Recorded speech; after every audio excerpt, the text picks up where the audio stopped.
Before time began, there was the Weeaboo. Normies not know where he came from, only that he holds the power to create tier lists and fill them with accurate placements. This is how this YouTube channel was born. And now it is time for me to create a Transformers Strength and Power tier list. This list will be including all of the relevant characters from the 5 Michael Bay Transformers films. I will be making a separate tier list for Bumblebee, Rise of the Beasts, and the movies yet to come. So subscribe to my channel if you're a Transformers fan and don't want to miss out. The bottom tier is for characters even weaker than a standard human. All the way at the bottom of the list are the bug-sized Transformers such as the one Sam easily ripped apart with his fingers. The tentacle bot went into Sam's mouth and nose and could possibly suffocate someone if it got into them. Is there a Rule 34 of that thing with Megan Fox? We checked! The small dogs Mojo and Frankie could probably turn it into a chew toy. Mojo is above Frankie because he was dominating him. Wheelie and Brains should be able to deal with small dogs. Brains has a gun, so I put him above Wheelie. The baby Dinobots should also be around this level, with Terry being agile enough to dodge drift and T being able to spit fire. Scalpel casually threw the tentacle bot aside, has sharp claws he can slash with, and a buzzsaw he can use to cut through a person's skull. Igor is a little gremlin with the body of a Decepticon head. He hasn't shown off any offensive capabilities, but he's quite a bit bigger than the characters below. If the Watchbot gets a hold of a person, it can tap into their nervous system and control them. The phone that the Allspark turned into a little death machine is decked out with mini machine guns and missiles that were damaging the box it was in, so it could probably do some good damage to a person. The appliances in Sam's house turned into Transformers by the Allspark shard were bigger and likely stronger. A group of them had Sam running and ducking for cover. The human tier is for, you guessed it, humans. At the bottom is Leo. He's an incompetent coward who somehow managed to tase himself. Michaela's a bad bitch, and she was able to easily defeat Wheelie. Sam Witwicky has seriously high luck and durability, and is willing to do whatever it takes to win, including taking another person's life. And he's even the one who killed Megatron the first time. Dylan may have been killed by Sam, but he carries a gun on him and would have killed Sam if not for his high luck stat. And he got the edge over Sam in their hand-to-hand fight, with Sam only winning after he picked up a weapon. Wang, Deep Wang, is the very definition of a dominant alpha male and is equipped with 2 pistols. Seymour Simmons was a government agent and should be more skilled with a weapon than the characters below. Harold Attinger is a corrupt member of the CIA who leads the Transformers kill unit Cemetery Wind. He has no issues killing other people to achieve his goals. James Savoy is second in command but is younger, more athletic, and still actively fights in the field. Cade Yeager was able to kill him after a very close fight. Sue's an Asian, so of course she knows martial arts. She was able to fight 2 Cemetery Wind agents, using the environment masterfully to her advantage, defeating one of them. She had some trouble with the other, but this is when the random Asian guy in the elevator decided to show he too knows martial arts and easily beat up the assailant. Dutch is Simmons' assistant, but there's more to him than meets the eye. He was able to easily take out Russian mafia members. Primus only knows what he's done in his past. Epps and Lennox are elite soldiers who have large amounts of experience fighting Transformers and have been trained to combat them by the Autobots. Lennox helping to kill Blackout is probably the most impressive feat between the 2 of them. Their equipment, experience, and mindset put them above the people below. The low tier is for small Transformers above human level. The watch that killed Hitler could apparently kill everyone in the room it was in, but since we didn't get to see it do anything, I left it at the bottom of the tier. Oreobot was able to take a few shots from the Autobots before going down. Rest in peace, Oreobot. The vending machine bot Dispenser can launch full cans of soda at high speeds. Lockdown's little garbage bots can push cars, bully humans, and have machine guns. Squeaks, when outfitted with a Decepticon arm, gained a powerful arm cannon, which he could probably use to take out the bots and people below. Frenzy's small and physically weak, being overpowered by Sam and having his head cut off by Michaela. But he's quick and can launch deadly shurikens, and is durable enough to survive a shotgun blast to the face, though he couldn't survive his own shuriken. Reedman is extremely fast and sharp, being able to launch its body through humans like butter. Laserbeak can fly, shoot, and physically overpower and pick up humans. Lockdown's dogs, known as Steeljaws, live up to their name, being able to bite through thick wires, and gave B a little bit of trouble. Mohawk doesn't have any combat feats, but he's pretty agile and can survive without a body. The Decepticon pretending to be the human Alice has the best tongue skills in the business, being able to sling adult men around with her oral appendage. She's also decked out with powerful weapons that can blast through walls. Her durability's on the low side though, being crushed by a car. RC, Chromia, and Alita 1 are the 3 Autobots that transform into motorcycles. They chased and attacked sideways, but they couldn't seem to do much damage to him, and we see them get easily destroyed by the Decepticons during the fight in Egypt, so I put them a tier below the standard Decepticon fodder. Sir Edmund Burton carries a cane that transforms into a gun strong enough to damage Megatron. If he can land a hit on any of the characters below him with this, they're done. Cade Yeager, decked out with his Cybertronian gear, is easily the strongest human in the verse.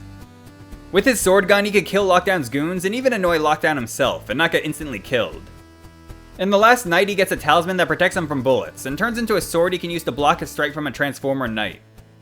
He also has some superhuman parkour skills. Cade has the ability to kill some of the characters in the tier above, but I left him at the top of this tier because at the end of the day, he's still a human and his durability, power, and versatility in different situations just isn't on the level of a full-size Transformer. The mid tier is for characters on the level of full-sized fodder Decepticons. Day Trader makes it to the bottom of this tier solely due to his size. We never see him fight, but he's fine after being hit by one of Hound's grenades, and can carry a lot of heavy materials. Canopy is a similar size, and he's protected by, well, a canopy. We don't see Q fight himself, but he has invented a lot of powerful weapons, so if he uses those, he should be at least this high. Jolt has so little screen time I didn't even realize he existed until my friend mentioned him, and I was like, who?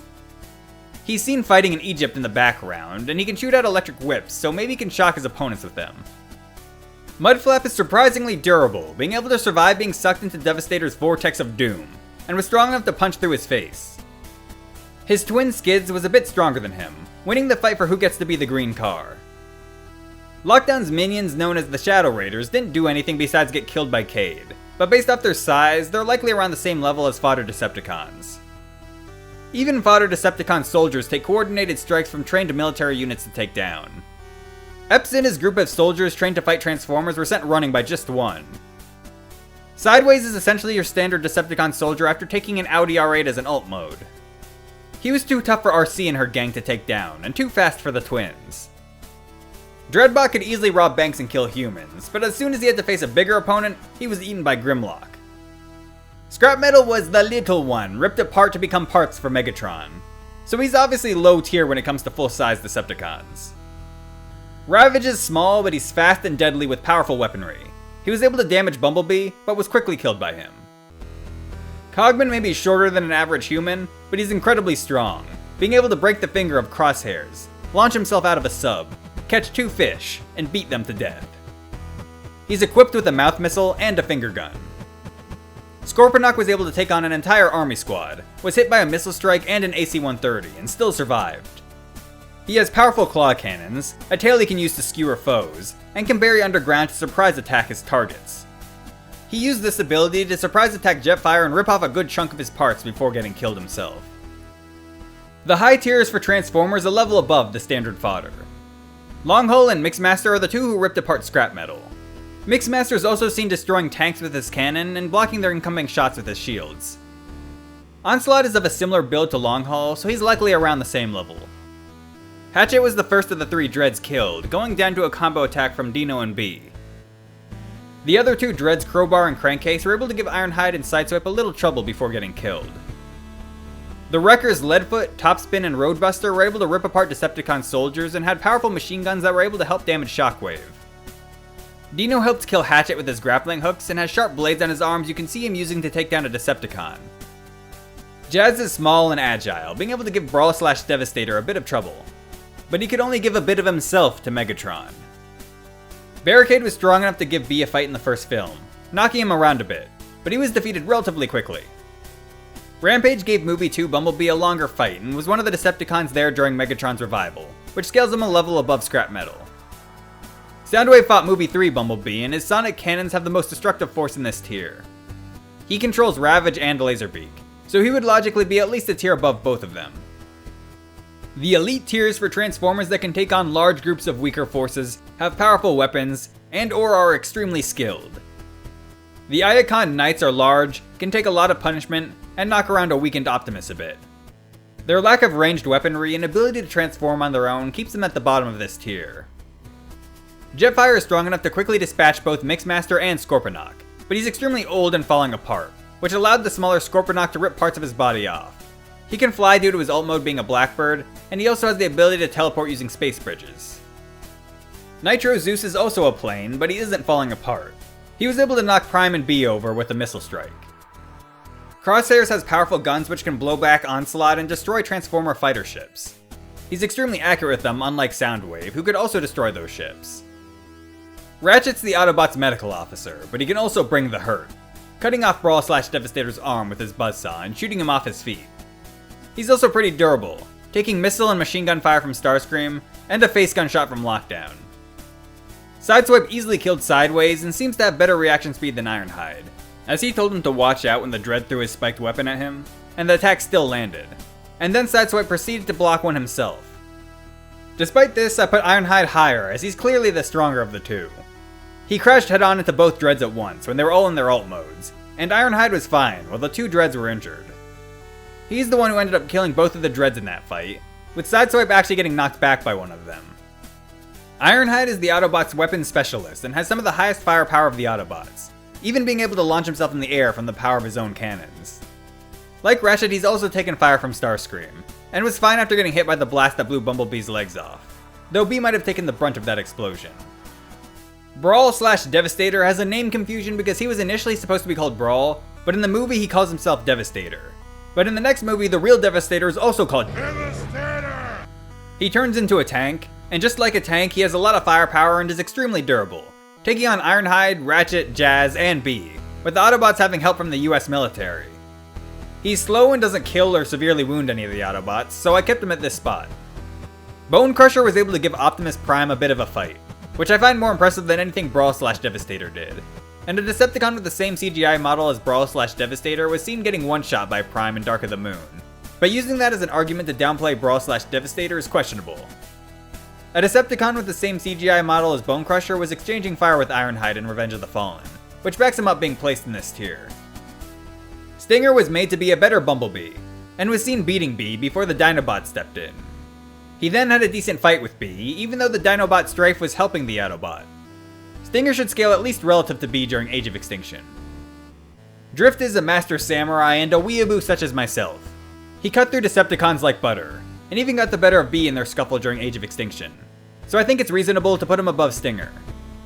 Hot Rod seemed to be on a similar level to B, and is equipped with a time stop gun which is really overpowered.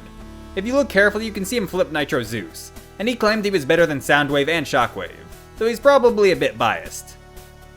Hound is probably equipped with the most weapons out of any Autobot and possibly Transformer in general.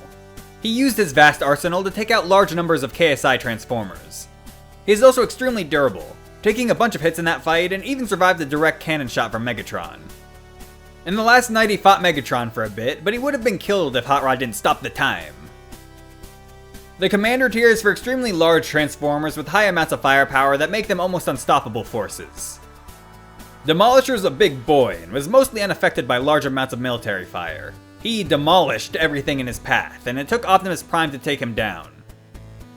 Blackout has one of the strongest weapons we've seen in the series, destroying an entire military base with it. This weapon also knocked Ironhide over even while he was using a car to defend himself. Blackout transforms into a helicopter so he can fly, which gives him an edge over Demolisher, as he can just blast him from afar. Grindor also transforms into a helicopter and looks almost exactly the same, but he's a bit bigger, fought Optimus, and has higher toy stats, so I put him above Blackout. But I could see Blackout being argued higher due to his greater firepower. There is actually a theory with some evidence to suggest Grindor might actually have just been a revived Blackout. So regardless of who you think is higher, I think it's safe to say that they're right next to each other. Infernicus is even bigger than the two helicopters and was able to take multiple stabs from Optimus Prime, unlike Grindor. He's actually made up of 6 smaller Transformers and can disassemble and reassemble at will. Hound said he didn't have enough ammo for Infernicus, which backs the combining behemoth being a tier above him. Grimlock is bigger than Infernicus and put up a better fight against Prime. Plus he can breathe fire. The other Dinobots should also be around this level, as they could all destroy large amounts of KSI Transformers like nothing. The order of strength from strongest to weakest would go Grimlock, Scorn, Slug, then Strafe. The 12 Iacon Knights can combine together to transform into Dragonstorm, which is bigger than Grimlock and can fly like Strafe. The massive creature used its body to crush medieval armies and knock over Infernicus. Devastator is just as big, if not bigger, and has a giant mouth that can suck in and grind up its victims. However, even a small transformer like Mudflap was able to survive and bust his face up. He also has missiles that shoot off his back, but he isn't very accurate with them. He can still strike pretty hard, being able to rip up a pyramid, and would probably have an easier time with larger targets, as they would be easier to hit. The Driller is the biggest transformer in the series, not including Unicron. It's able to tunnel through the ground, rip apart streets, and crush skyscrapers in half.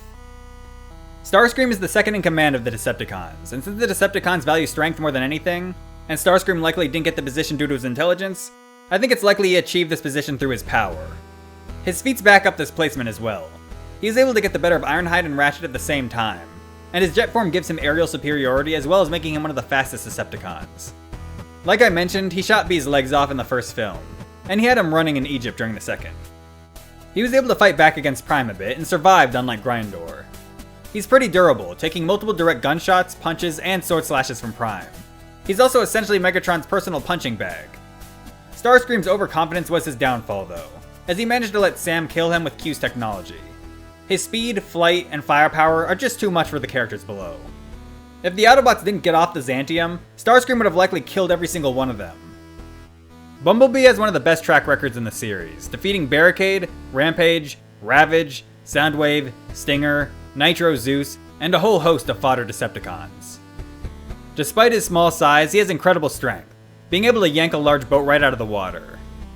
He had his legs blown off by Starscream in the first movie, but in the last night he gained the ability to pull his body back together. He made Starscream fall back a bit in Revenge of the Fallen, and his new ability levels the playing field, so it should be of no surprise he made it into this tier. B even gave Optimus a run for his money when he was Nemesis Prime, though B was still easily dealt with by Megatron, so I don't think he should be in the tier above. Despite getting one-punched by Optimus, Shockwave is actually extremely tough. When he arrived on the battlefield and knocked Prime's trailer off of him, Optimus was pretty much like, yeah, that's theirs now. He said Shockwave can't hunt all of them at once, and that they needed a distraction, which implies that taking Shockwave and the Driller down wouldn't be easy even if all the Autobots worked together. The Wreckers were more of an inconvenience to Shockwave, being forced to retreat as Shockwave just slowly walked forward menacingly. He takes a large amount of fire from humans and the Wreckers before finally being forced to retreat himself. It's this injured Shockwave with his eye popping out that Optimus easily defeated, and on top of that he was shot by someone else while Optimus was approaching him. That looks to be the exact location Prime punched through him, so his armor was likely weakened. Shockwave lacks mobility without the Driller, but his arm cannon more than makes up for it and allows him to hit flying targets. It was powerful enough to damage Optimus Prime and took him out of the fight for a while, so the characters below Shockwave probably won't deal with it very well. Megatron during Dark of the Moon was weakened to the point Starscream wasn't afraid to call him out on it, which is saying something due to their history of domestic abuse. This means Megatron likely isn't much stronger than Starscream anymore, and the fact Sentinel bullied him and Prime with one arm instantly beat him backs him up being in this tier rather than in the one above. His gun was still powerful though, and he was able to rip apart Sentinel from behind, so he still deserves to be at the top of this tier and held on to his title of strongest Decepticon despite his injuries. The Prime tier, as its name suggests, is for the characters on the level of a Prime. Megatron, after being revived by the Allspark Shard in Revenge of the Fallen, was as powerful as ever, being able to one-shot Optimus from behind, but he seemed far less skilled than before, constantly getting beat up by Prime. This makes sense when you think about it, as he just got a new body with new proportions he isn't used to fighting with. Galvatron was able to put up a better fight against Prime, but he was still on the losing end of that battle before Lockdown stepped in. Speaking of Lockdown, he's next due to the fact he put up a better fight against Optimus. He has a face cannon that can shoot right through Prime, and with just a slight distraction, he was able to defeat Optimus in battle. He then proceeded to swiftly defeat Bumblebee, even with Cade's assistance. Optimus Prime is essentially a one-man army, and has more kills than anyone else in the series. One of his best feats is beating Megatron, Starscream, and Grindor at the same time, only getting killed after he was distracted looking for Sam. He got the better of Lockdown in their first on-screen encounter, and only lost to him in their second after getting distracted saving Cade, so I put him above him. Sentinel Prime easily got the better of Optimus in their first fight, though you could argue Optimus was mentally compromised due to still not getting over Sentinel betraying him. Their second fight was long and hard fought, but Sentinel still came out the victor. He did call in a Decepticon strike on Optimus, but Optimus also had the humans and Autobots helping him. And at the end when Sentinel won, there was no interference from either side. Megatron from the first movie had the clear advantage over Optimus, who couldn't win even with the Air Force aiding him. Due to defeating Optimus even easier and having the ability to fly, I put 2007 Megatron above Sentinel. Megatron during the last night was likely around the same strength, but he's also equipped with a giant sword. He was able to easily defeat Bumblebee even though Bumblebee surprise attacked him, and he was about to kill him before Optimus surprise cut his arm off. Megatron then proceeded to overpower Prime with one arm. If Nemesis Prime isn't any weaker than a regular Optimus, Megatron's performance against B would directly scale him higher, as would overpowering Prime with one arm, though Optimus quickly reversed that and kicked Megatron through a wall, so using that is questionable. And I also think Nemesis Prime isn't on the level of regular Prime. If you noticed, he just had a one-track mindset, and he didn't even notice Cade right on top of him in his face. Quintessa said Optimus is her perfect creation, and I think she created Megatron too, so I think that could be used to scale Optimus above him. Not to mention Optimus was a beast with his flight tech, and at the end of Age of Extinction it was revealed he has the ability to fly without it, which takes away one of Megatron's few advantages over him. He also got a sick-ass sword. There's also the fact you could argue that Megatron didn't actually get worse in the second film, and Optimus Prime just became more skilled, or maybe that he was holding back in the city and could go all out in the forest. So due to all of these reasons, I'm putting a Prime Optimus Prime above Megatron. The Fallen is Megatron's master, and apparently only a Prime can defeat him, which should scale him above Megatron and anyone who isn't a Prime. I have Optimus and Sentinel Prime below the Fallen, but nobody ever said every Prime can defeat the Fallen. The statement probably just means only a Prime has the potential strength to ever rival or surpass him. We already know the Fallen was the strongest of the original Primes, and they had to gang up on him just to defeat him, and they didn't even manage to finish him off. The Fallen has the ability to teleport at will, and powerful telekinesis which sets him apart from all of the other Transformers. He literally stomped base Optimus, though Prime was just revived and taken off guard. The Fallen has the highest official toy stats, so I think it's fair to put him at the top of this tier. The Primus tier is for characters who can stomp Prime level characters. Optimus Prime with his Jetfire upgrades was able to easily defeat the Fallen and Megatron at the same time, which would comfortably put him in the tier above. This upgrade wasn't just a pair of wings attached to him like his flight tech. All of Jetfire's parts fused with Optimus's body, making him bigger and stronger. Jetfire himself said Optimus would have a power he has never known, indicating it's a massive power-up. At the top of the tier list is the Prime of Life, Quintessa. From what I understand, she's essentially the god of the Transformers race. At the very least, she was stated to be the one who created Optimus. She was able to easily stomp Prime with her magic-like powers. She later tanked a direct sword strike from Optimus and subdued him with what was essentially Force Lightning. It seemed like she was destroyed by B, but she was actually fine and just reappeared somewhere else. Besides just being more powerful than every other Transformer, she can also brainwash them, which she does to Optimus, and seemingly Megatron as well based off that red mark on his face. The only character I think would go above her is Unicron, who is the Earth itself. But unfortunately, we may never get to see what the Bay version of Unicron is capable of, as Transformers 6 was cancelled. On that somber note, the video is ending. I will now threaten you to subscribe to my channel as if I was Optimus Prime. Subscribe to my channel, or die. Give me your subscription. My channel rises, others fall. Before you make your decision, please ask yourself this. What if you don't sub, and you are wrong?